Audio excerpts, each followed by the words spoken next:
Story शुरू करने से पहले एक बार मैं आप सबको याद दिला दूं कि आप लोग प्लीज जल्द से आपके अपने channel once upon a time horror Hindi को सब्सक्राइब कर लीजिए और बेल आइकन को प्रेस करना मत भूलिएगा, क्योंकि हम आपके लिए ऐसे ही इंटरेस्टिंग और खौफनाक कहानी लाते रहेंगे।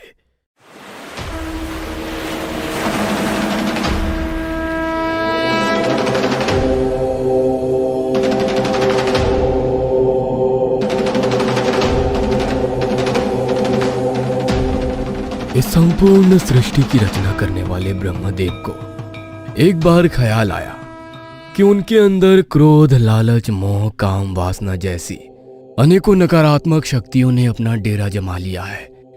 यदि वे इन सभी नकारात्मक प्रभाव से दूर नहीं होंगे तो उनके बनाए जीवों पर भी उनकी इस नकारात्मक ऊर्जा का प्रभाव पड़ने लगेगा।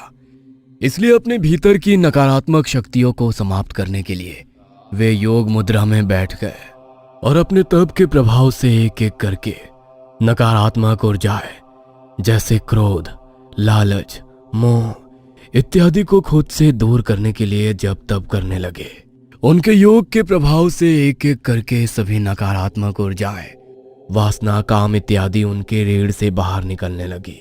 योग निद्रा की अवस्था में ब्रह्मा जी काफी लंबे समय तक लीन रहे और जब उन्हें अपने भीतर सकारात्मक ऊर्जा का एहसास होने लगा तब आनंदित अवस्था में उन्होंने अपने नेत्र खोले तो देखा उनके सामने एक बेहद भयानक डरावना चीज खड़ा हुआ गुर्रा रहा है। वह जीव देखने में इतना भयानक था कि स्वयं ब्रह्मा जी भी उसकी ओर देख नहीं पा रहे थे। उसका रंग स्याह, काला और त्वचा चिपचिपी दिखाई पड़ती थी। उसकी लाल रंग की लंबी जीभ थी और शरीर से भयंकर दुर्गंध आ रही थी।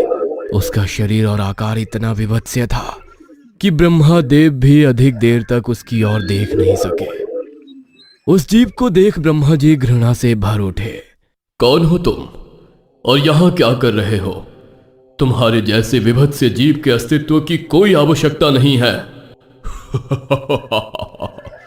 मुझे नहीं पहचान पा रहे हो ब्रह्मदेव? मैं आपके ही अंश से बना जीव हूं। आपने ही मेरी रचना की है। आप मुझे पहचानने से इनकार कैसे कर सकते हैं? क्योंकि मेरा अस्तित्व तो आपसे ही जुड़ा हुआ है ना। ब्रह्मा जी को कली की बात सुनकर क्रोध आ जाता है। ये कैसी बातें कर रहे हो? मैं तुम्हारे जैसा भयानक और विकृत जीव भला क्यों बनाऊंगा? स्पष्ट बताओ, कौन हो तुम और तुम्हारे यहां आने का प्रयोजन क्या है? अपने भीतर के नकारात्मक को देखकर इतनी घृणा मत करो ब्रह्मदेव। याद करो आपके भीतर की काम, लोभ, लालच, जिन्हें योग के माध्यम से आप अपने शरीर से बाहर निकाल रहे थे। उन्हीं ऊर्जाओं से मेरा निर्माण हुआ है। देखो मुझे और एहसास करो भीतर से तुम कितने भयानक और बदसूरत हो। मेरी और 2 पल भी देखना। तुम्हें अच्छा नहीं लग रहा ना, किंतु मैं तुम्हारी ही सच्चाई हूं। बलि की बात सुनकर ब्रह्मा जी और भी अधिक क्रोधित हो जाते हैं। तुम्हारे शरीर की तरह तुम्हारा मन और जुबान भी उतना ही गंदा है। स्पष्ट कहो, क्या चाहते हो तुम? इस संसार से धर्मा और अच्छाई का विनाश करना चाहता हूं। आप और समस्त देवता मिलकर धर्म को संसार में स्थापित करना चाहते हैं ना। इस धर्म को अधर्म में बदलकर सब कुछ दूषित कर देना चाहता हूं मैं। मुझे नफरत है हर उस मनुष्य से जो ईमानदारी और सादगी से अपना जीवन बिता रहा है। मुझे नफरत है उन लोगों से जो पूजा पाठ और धर्म कर्म को ही अपना जीवन का लक्ष्य समझते हैं। साधु, संत, ऋषि, मुनि, इन सभी का धरती से सफाया करना चाहता हूं मैं। कली नाम है मेरा। कलयुग का भगवान मैं ही हूं। अधर्म का स्थापक बनूंगा मैं और धरती पर पाप, व्यभिचार, लोभ, लालच और बेईमानी को हर प्राणी तक पहुंचाऊंगा। धरती पर जितना धर्म, पाप, लोभ और कुकृत्य बढ़ेंगे उतना ही मुझे बल मिलेगा और देखते ही देखते पूरे लोक का स्वामी बन जाऊंगा मैं। देवता सिर्फ देखते ही रह जाएंगे और संसार पर एक राक्षस का राज्य होगा। क्या कहा? मेरी बनाई सुंदर सृष्टि को अधर्म से कलंकित करोगे तुम? अधर्म का प्रचार करोगे? तेरा इतना दुस्साहस, मैं अभी तेरा नाश करता हूं। इतना कहकर ब्रह्मा जी ने कुछ पलों के लिए अपनी आंखें बंद की और अगले ही पल कालकूट विष का प्याला उनके हाथों में आ गया। इससे पहले कि कालकूट विष कली को स्पर्श कर पाता, कली वहां से भागकर क्षीर सागर में छिप जाता है। ब्रह्मा जी ने जब देखा कि कली पुरुष क्षीर सागर में जाकर छिप गया है, तो उन्होंने कालकूट विष को क्षीर सागर में मिला दिया ताकि उस विष को पीकर कली को मृत्यु हो जाए। किंतु कली बड़ी चालाकी से इस विष से बच गया और वहीं सागर में छुपा रहा। दूसरी ओर देवताओं के महाराज इंद्र को स्वर्ग भ्रमण करते हुए दुर्वासा ऋषि दिखाई देते हैं। दुर्वासा ऋषि के पास उस समय एक पुष्पमाला थी। इंद्रदेव का अभिवादन करने के लिए उन्होंने वो माला इंद्र के गले में पहना दी। मैं स्वर्ग का महाराज देवराज इंद्र हूं और मेरे अभिवादन में दुर्वासा ऋषि ने दिया भी तो क्या, पुष्पों की ये तुच्छ सी माला। मुझे इस माला की कोई आवश्यकता नहीं। घमंड में चूर होकर इंद्रदेव ने वो माला अपने गले से निकालकर अपने हाथी ऐरावत को पहना देते हैं। जैसे ही इंद्रदेव वो माला ऐरावत के गले में डालते हैं, वो उस माला को अपने गले से निकालकर जमीन में गिरा देता है और अपने पैरों के नीचे कुचल देता है। अपने दिए हुए उपहार का ऐसा अपमान देखकर दुर्वासा ऋषि बेहद क्रोधित हो जाते हैं और इस क्रोध में इंद्र को एक श्राप दे देते हैं। मेरा श्राप है कि जिस ऐश्वर्य के अभिमान में तुम मेरा अपमान कर रहे हो, वह तुमसे छिन जाएगा। लक्ष्मी तुमसे रूठ जाएगी और तुम्हारे धन बल में भी हानि होगी। तुम्हारे स्वर्ग लोक में त्राही त्राही मचेगी और तब तुम्हें एहसास होगा कि ऋषि के श्राप का क्या अर्थ होता है। दुर्वासा ऋषि के श्राप के कारण देवता कमजोर होने लगे और उनके मान सम्मान और धन में हानि होने लगी, जिसके कारण इंद्र असुरों के साथ हुए युद्ध में हार जाते हैं।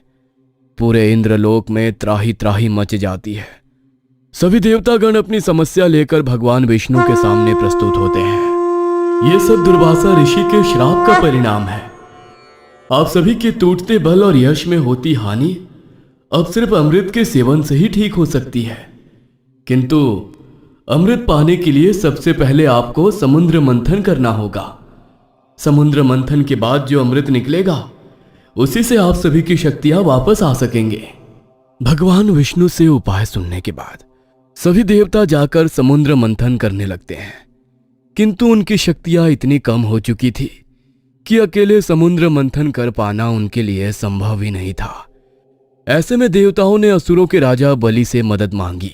ठीक है, असुर सेना मदद करने के लिए तैयार है, किंतु हमारी एक शर्त है। समुद्र से निकलने वाले अमृत में आधा हिस्सा असुरों को दिया जाएगा।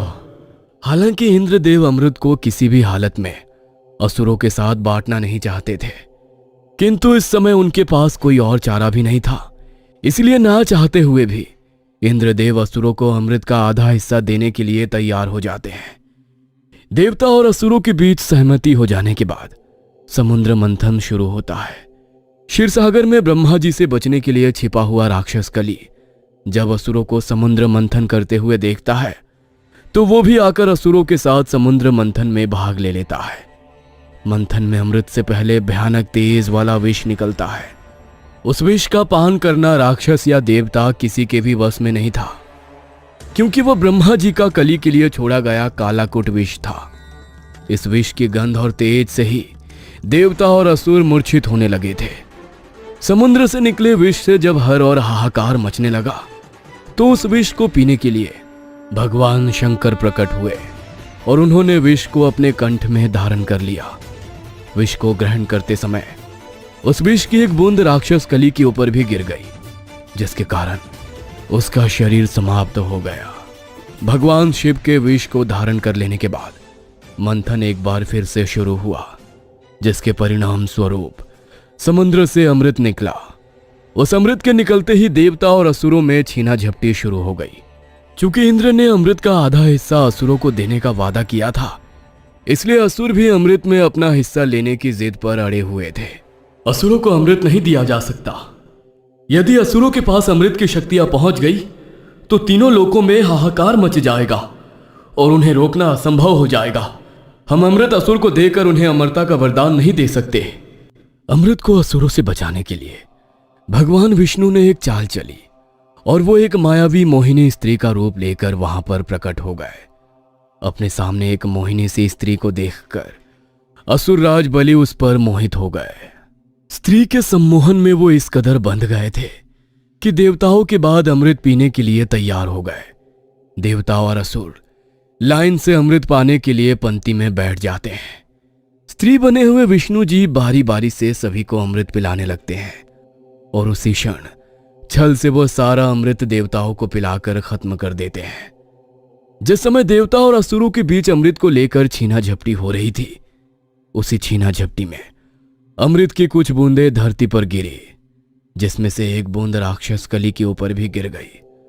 अमृत के स्पर्श से विष के कारण निर्जीव हो चुका उसका शरीर वापस जीवित हो गया, किंतु वो अपने भौतिक रूप में नहीं आ सका। कली पुरुष जीवित तो अवश्य हो गया था, किंतु अभी उसकी शक्तियां बेहद कम थी। उसे अपना शरीर भी पूरी तरह से वापस नहीं मिल पाया था। इसलिए सतयुग, त्रेता युग और द्वापर युग में कली पृथ्वी के दुर्गम स्थानों पर जाकर छुपा रहा। द्वापर युग में जब भगवान श्री कृष्ण की मृत्यु हो गई, उसके बाद धरती पर कृष्ण जी के पोते राजा परीक्षित का राज तिलक हुआ। भगवान विष्णु के अवतार श्री कृष्ण के स्वर्ग लोक चले जाने के बाद कली पुरुष फिर से सामने आया और इस बार उसने राजा परीक्षित का मार्ग रोक लिया। कौन हो तुम और हमारा मार्ग रोकने का क्या अर्थ है? मैं कली हूं। युगों से धरती पर सही समय आने की प्रतीक्षा कर रहा हूं। आप इस समय हस्तिनापुर के स्वामी हैं। आप अपने राज्य में रहने के लिए मुझे आज्ञा दीजिए। कली का विभत्स स्वरूप देखकर राजा परीक्षित ने उसे अपने राज्य में प्रवेश करने के लिए मना कर दिया, किंतु कली अपने जिद पर अड़ा रहा और उसने राजा परीक्षित से कहा कि जब तक वह उसे अपने राज्य में आने की अनुमति नहीं देते, वह उनके मार्ग से नहीं हटेगा। कली पुरुष के बार बार हट करने पर राजा परीक्षित उसे वैश्यालयों, जुआ घर, मांस मदिरा की दुकानों और सोने के भंडार में रहने की जगह दे देते हैं। राजा परीक्षित की बात सुनकर कली बहुत खुश हुआ।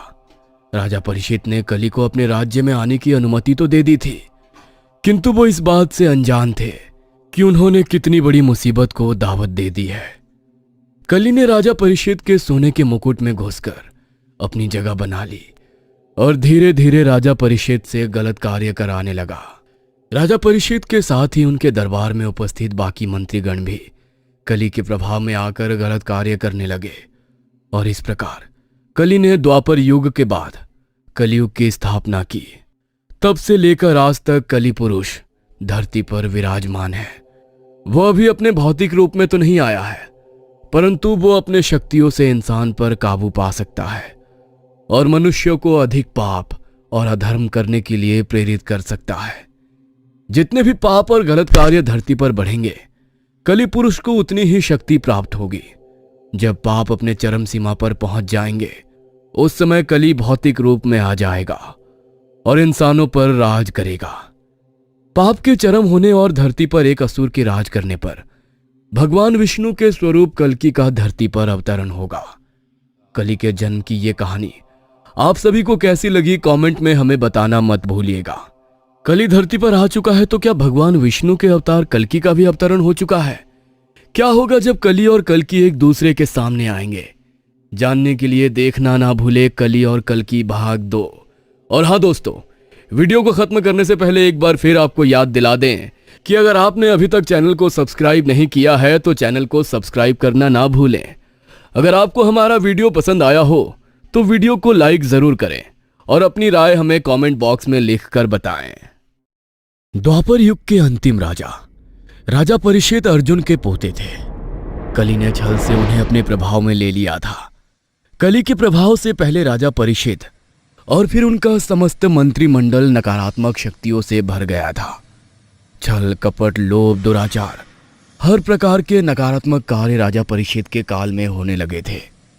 धीरे धीरे कली का प्रभाव हस्तिनापुर के हर व्यक्ति के ऊपर पड़ने लगा था और इस प्रकार कली की नकारात्मक शक्तियों ने द्वापर युग का अंत किया और धरती पर कलयुग की स्थापना हो गई। मैं तो तुझे कह कहकर थक गई हूँ।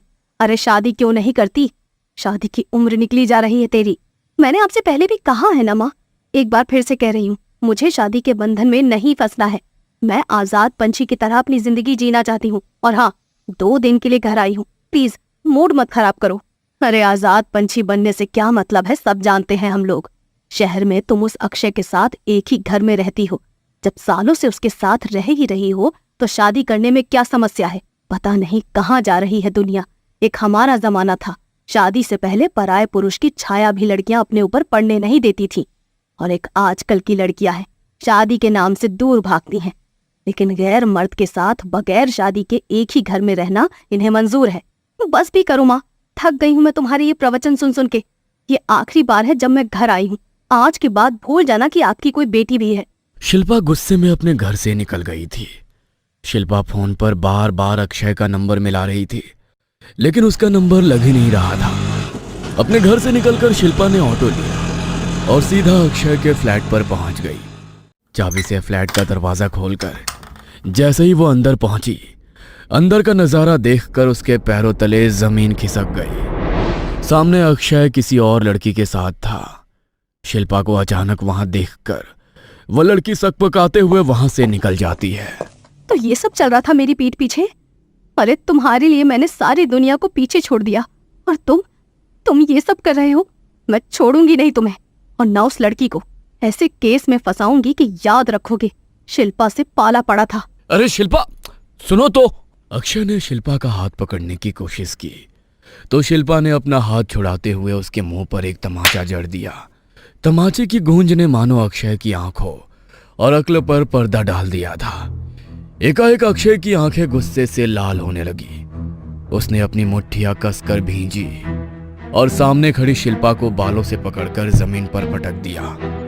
एक के बाद एक उसने शिल्पा के मुंह पर तमाचे जड़ने शुरू कर दिए, जिससे शिल्पा की आंखों के आगे अंधेरा छाने लगा और वो जोर जोर से चीखने लगी। अक्षय के ऊपर मानो शैतान सवार हो गया था। मारपीट से बेसूध हो चुकी शिल्पा को उसने बालों से पकड़कर घसीटा और दीवार पर दे मारा।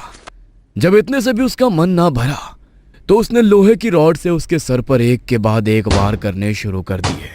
शिल्पा की मौत तीसरे चौथे वार में ही हो गई थी, लेकिन अक्षय के ऊपर सवार हैवानियत तो मानो रुकने का नाम ही नहीं ले रही थी। उसने एक के बाद एक ताबड़तोड़ उसके सर पर कम से कम 50-60 वार किए, जिसके कारण अब उसका चेहरा भी पहचान में नहीं आ रहा था। अक्षय के कपड़े, हाथ और चेहरा खून से सन चुका था। चेहरे पर लाल खून साफ करते हुए वो अचानक जोर जोर से हंसने लगा। अक्षय के पीछे एक काली भयानक परछाई नजर आ रही थी।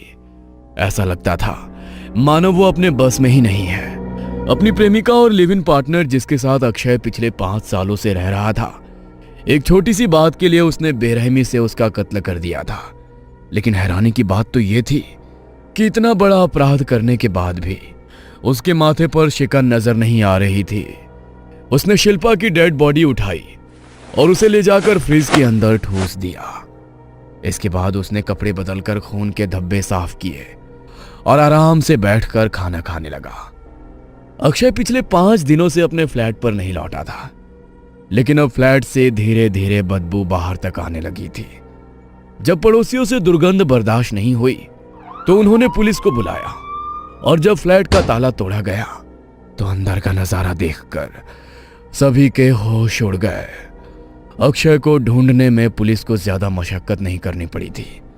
बहुत आसानी से वो पुलिस के हाथ आ गया था, क्योंकि वो कोई सधा हुआ अपराधी नहीं था जिसे दांव पेच खेलने आते हैं।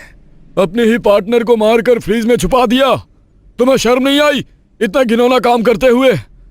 मुझे नहीं पता मैंने क्या किया और क्यों किया। पता नहीं, ऐसा लगता है जैसे शैतान सवार हो गया था मेरे सर पर। कुछ समझ में नहीं आ रहा था। मुझे खुद यकीन नहीं हो रहा है कि मैंने शिल्पा को मार डाला।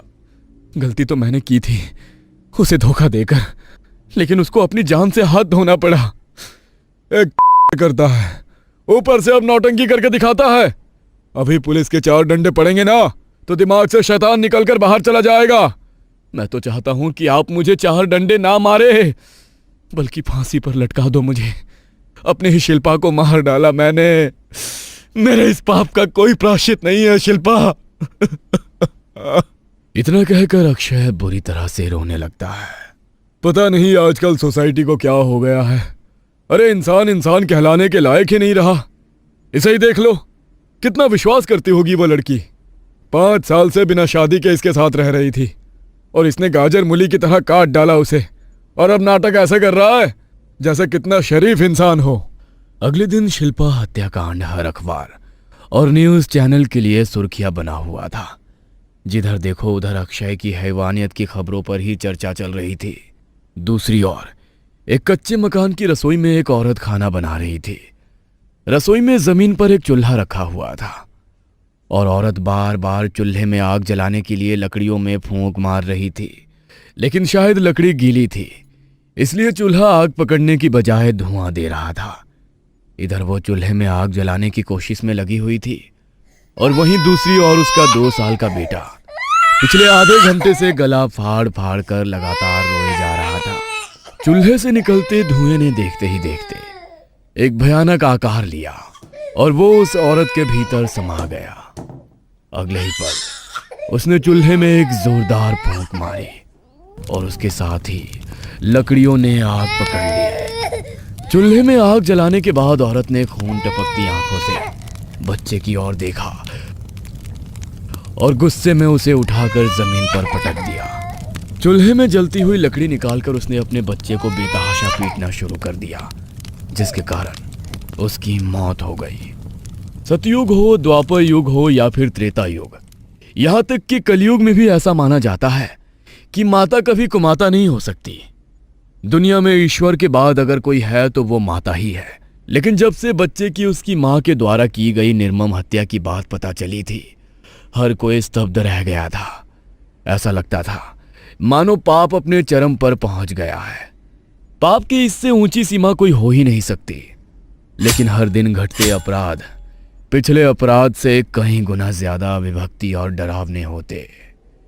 पृथ्वी पर रहने वाले लोग समझ नहीं पा रहे थे कि ये कौन सा समय चल रहा है। ऐसा क्या है जिसने इतना बुरा असर डाल दिया है कि इंसान सही और गलत के भीतर अंतर समझने में नाकाम हो गया है। यह किसी एक शहर या कस्बे की बात नहीं थी।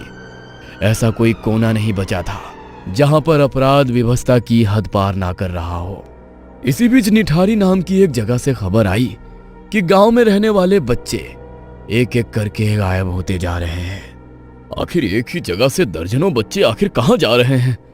पूरे प्रशासन में हड़कंप मच गया है। ऊपर से बहुत प्रेशर है। कुछ भी करके पता लगाओ आखिर निठारी के बच्चे कहां जा रहे हैं। पुलिस अपनी तरफ से तफ्तीश में लगी थी। ह्यूमन ट्रैफिकिंग की गई घटनाएं पुलिस ने पहले भी देखी थी, लेकिन वे नहीं जानते थे कि इस बार उनका सामना किसी नरभक्षी से होने वाला है। हिमालय की ऊंची चोटियों के बीच बनी दुर्लभ गुफा में एक तपस्वी अपनी तपस्या में लीन बैठे हुए थे। एकाएक उनकी तपस्या भंग हो जाती है। पाप का पलरा भारी होता जा रहा है। पृथ्वी पर ऐसे कुकर्म होने लगे हैं जिनके बारे में सोचकर देवता और मानव सभी ग्लानि से भर उठे हैं। हे प्रभु, अभी कितना समय और लगेगा आपको अवतरित होने में? पृथ्वी लोक से आते अधर्मियों की अट्ठास और पीड़ितों की त्राही मांग की आवाज अब मन को विचलित कर रही है। यह तो पूर्व विदित है कि कलियुग असुर कली का युग है।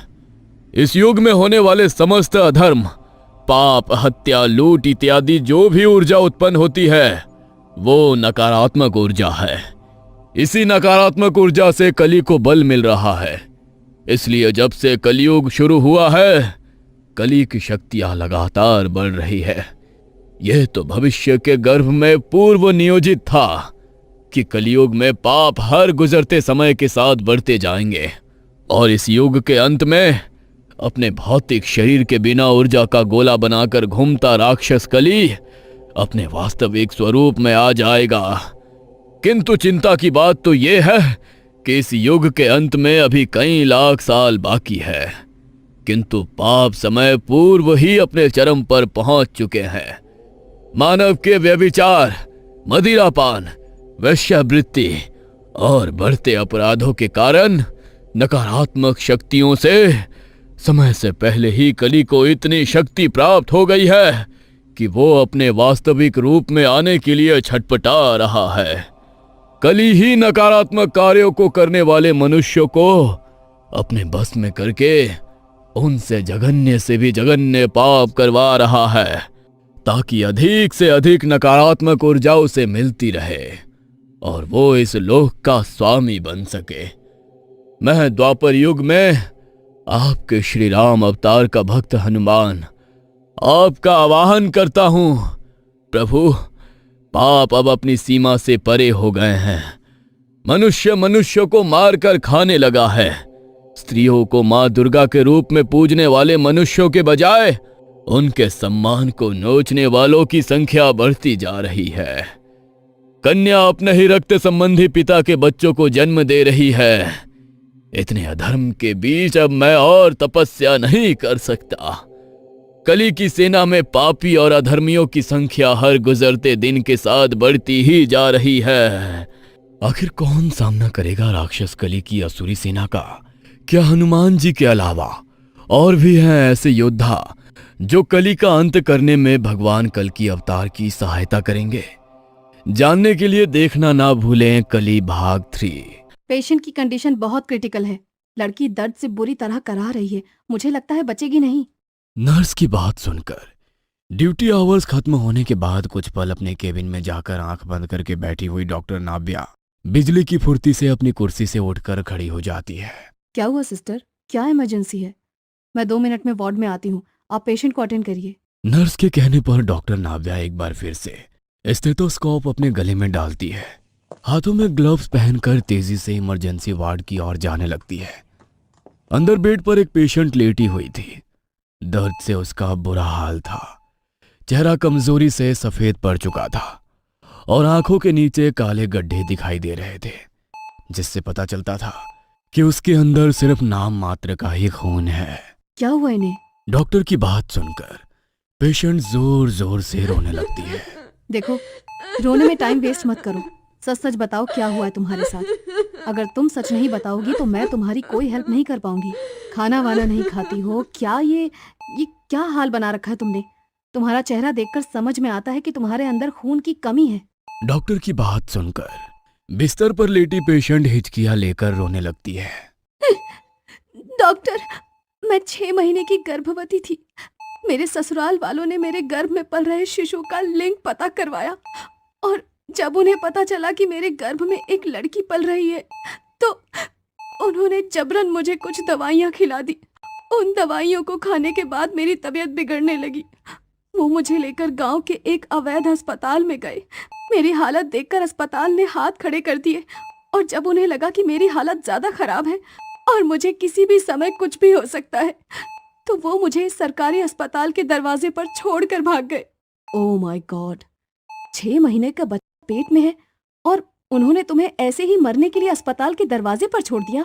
लेकिन तुम्हारी हालत देखकर तो ऐसा लग रहा है कि तुम्हारे अंदर बच्चे को कैरी करने की ताकत ही नहीं है। ऐसी हालत में डॉक्टर ने तुम्हें अबॉर्शन के लिए परमिशन दी कैसे? और वैसे भी 6 महीने का अबॉर्शन करना तो गैर कानूनी है। कानून का डर किसे है मैडम? पिछले 2 सालों में ये चौथा अबॉर्शन है। हर बार वो मुझे मार पीट कर एक अल्ट्रासाउंड क्लिनिक में लेकर जाते हैं और जैसे ही उन्हें पता चलता है कि मेरे पेट में उनका वंश बढ़ाने वाला लड़का नहीं बल्कि एक लड़की है, मेरे जीने मरने की परवाह किए बगैर ही वो लोग मेरा अबॉर्शन करवा देते हैं। 6 महीने के बच्चे इस तरह से मारे नहीं जाते। हत्या है ये, हत्या। ऊपर जाओगे ना तो वहां भी जगह नहीं मिलेगी इस पाप के लिए तुम्हें। ये कंपाउंडर, मुझे सब पता है। कोई डिग्री विग्री ना है तेरे पास। मुझे पता है चोरी की मशीन यहाँ लगाकर गैर कानूनी काम करता है तू। मुझे ज्यादा कानून मत पढ़ा। जितना कहा है उतना कर। जांच कर और अगर छोरी है तो गिराने की दवा दे। आया बड़ा ज्ञान की बातें बताने वाला। अरे तुझे भी अपनी जान की कोई परवाह नहीं है क्या? लड़के के मुंह में इतनी अंधी हो गई है तू, अपनी सेहत दिखाई नहीं देती। 1.5 साल भी पूरा नहीं हुआ और तू तीसरी बार यहाँ आकर बैठ गई। सारे पागल सिर फिरे पता नहीं मुझे ही क्यों मिलते हैं। मरा गई तो मेरी जान भी मुसीबत में हो जाएगी। मेरे मरने जीने से किसी को कोई फर्क नहीं पड़ता था, इसीलिए डॉक्टर की चेतावनी देने के बाद भी मेरी सास और पति ने जबरन मुझे अबॉर्शन की दवा खिलाई, और जब मेरी हालत बिगड़ने लगी तो मुझे यहाँ लाकर पटक दिया। तुम घबराओ मत, मैं अपनी तरफ से पूरी कोशिश करूंगी। सिस्टर, अर्जेंटली ब्लड का इंतजाम करो, पेशेंट इज वेरी क्रिटिकल। इधर डॉक्टर नाव्या की पेशेंट उर्मिला जिंदगी और मौत के बीच लड़ रही थी, और उधर घने वनों में तपस्या में लीन बैठा एक महायोद्धा चित्कार उठता है, महापाप है ये, किसी निर्दोष गर्भस्थ शिशु की हत्या करना संसार के समस्त पापों में महापाप है। इस पाप के ईश्वर के दरबार में कोई माफी नहीं है। पिछले 5000 सालों से इस पाप का दंड भोग रहा हूं मैं। इतना कहकर अपने बूढ़े झुके हुए शरीर और जख्मों से रिश्ते खून को देखकर वो आदमी बिलखने लगता है। महाभारत के युद्ध में महान योद्धा की तरह अंतिम क्षण तक लड़ने वाला मैं अश्वत्थामा, जो पिछले 5000 सालों से धरती पर अपने पापों के कारण यहाँ से वहां भटक रहा हूँ। मैं अश्वत्थामा गुरु द्रोण का पुत्र और भगवान शिव का अंश, जिसे मेरे पिता ने भगवान शिव की कठिन तपस्या करने के बाद पाया था। पृथ्वी पर आज तक जितने भी धर्म युद्ध हुए उसमें सबसे अधिक भयावह यदि कोई युद्ध था तो वो था महाभारत का युद्ध, जिसमें धर्म और अधर्म एक दूसरे के सामने आकर टकराए, जिसमें स्वयं भगवान श्री कृष्ण ने भाग लिया और संसार में अधर्म का विनाश करके धर्म की स्थापना की। एक ऐसा युद्ध जिसमें धर्म की रक्षा के लिए भाई ने भाई के खिलाफ शस्त्र उठाए, शिष्यों ने गुरु का सर धड़ से अलग किया और अपने ही प्रियजनों को अपने हाथों से मौत के घाट उतारकर युद्ध का जश्न मनाया गया। मैं उसी महायुद्ध का महायोद्धा अभागा अश्वत्थामा। द्रोणाचार्य उस समय निसंतान थे और संतान प्राप्ति के लिए विचलित होकर हिमालय में तपस्या कर रहे थे। द्रोणाचार्य के जब तब से प्रसन्न होकर भगवान शिव ने उन्हें अपने ही तरह अजर अमर पुत्र प्राप्त करने का आशीर्वाद दिया, और इस प्रकार भगवान शिव के आशीर्वाद से अश्वत्थामा का जन्म हुआ। अश्वत्थामा के सर पर जन्म से ही मणि थी, एक ऐसी मणि जो उन्हें मनुष्य, दानव, असुर, दैत्य, देव सभी से श्रेष्ठ बनाती थी। उनके बल और पराक्रम के आगे कोई टिक नहीं सकता था। कहते हैं अश्वत्थामा के अंदर अकेले इतना बल था कि वो पूरा महाभारत का युद्ध अपने दम पर जीत सकते थे, किंतु ये विधि का विधान था कि अश्वत्थामा जैसा महाबली योद्धा कौरवों के पास होने के बाद भी अधर्म कौरवों को ले डूबा और वो युद्ध में हार गए। महाभारत का युद्ध चल रहा था। अश्वत्थामा के पराक्रम के सामने पांडवों की सेना त्राही त्राही कर रही थी। एक और उनके महागुरु द्रोणाचार्य अपनी धनुर्विद्या से सेना के छक्के छुड़ा रहे थे, तो दूसरी ओर उनका महाबली पुत्र अश्वत्थामा था, जिसके सामने भीम का राक्षस कुल में जन्मा पुत्र घटोत्कच तक नहीं टिक पा रहा था। भगवान श्री कृष्ण को समझ में आने लगा था कि यदि अश्वत्थामा को रोका ना गया तो पांडवों की हार का कारण अश्वत्थामा ही बनेगा। श्री कृष्ण ने एक छल रचा और युधिष्ठिर से कहा कि वो जाकर गुरु द्रोण से कहे कि उनका पुत्र अश्वत्थामा मारा गया। आप ये कैसी बातें कर रहे हैं माधव? मैं धर्म के विरुद्ध कभी कोई बात नहीं करूंगा, और स्वयं अपने महागुरु से छल। धर्म मुझे इस बात की इजाजत नहीं देता। युधिष्ठिर, यह सिर्फ युद्ध भूमि नहीं है, कर्म भूमि भी है। कौरवों ने आज तक आपके साथ अनेकों छल किए हैं। धर्म की स्थापना के लिए आपको हमारा साथ देना ही होगा, अन्यथा महाभारत के युद्ध में धर्म की हानि होगी और अधर्म का साम्राज्य स्थापित हो जाएगा। ठीक है, यदि आप अपने मुख से सत्य नहीं बोलना चाहते तो कोई बात नहीं, आप बस गुरु द्रोण के सामने जाकर सत्य ही कहें। भीम अर्जुन ने कौरवों के हाथी अश्वत्थामा को मार गिराया है। तुम जाओ और गुरुदेव से कहो तुमने अश्वत्थामा को मार डाला है। गुरुदेव को अपने पुत्र पर बहुत भरोसा है। जैसे ही उन्हें पता चलेगा कि उनका चिरंजीवी पुत्र युद्ध में मारा गया, वो शौक में अपने हथियार त्याग देंगे, और इस समय गुरु द्रोण और अश्वत्थामा को इस युद्ध से दूर करना हमारे लिए बेहद जरूरी है। श्री कृष्ण की बात मानकर भीम गुरु द्रोणाचार्य के सामने जाते हैं और उनसे कहते हैं कि उन्होंने युद्ध में अश्वत्थामा को मार गिराया। ये नहीं हो सकता, झूठ कहते हो तुम। तुम्हारे कथन पर मुझे विश्वास नहीं। सारथी, रथ को युधिष्ठिर की ओर ले चलो। युधिष्ठिर कभी असत्य का साथ नहीं देता।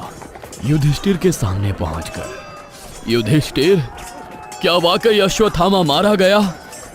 आपने ठीक सुना है गुरुदेव, अश्वत्थामा मारा गया, किंतु हाथी।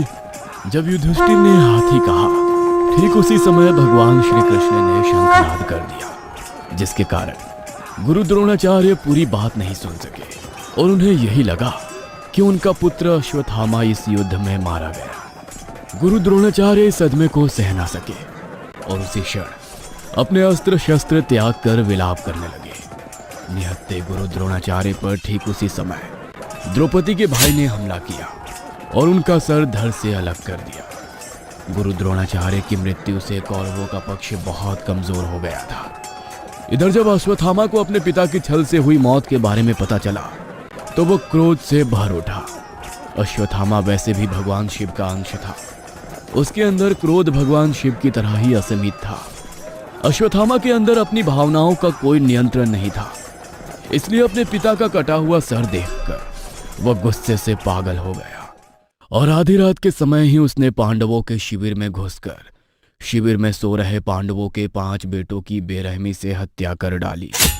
क्रोध जब कुछ शांत हुआ तो उसे एहसास हुआ कि उसने धोखे से पांडव समझकर उनके पुत्रों की हत्या कर दी है।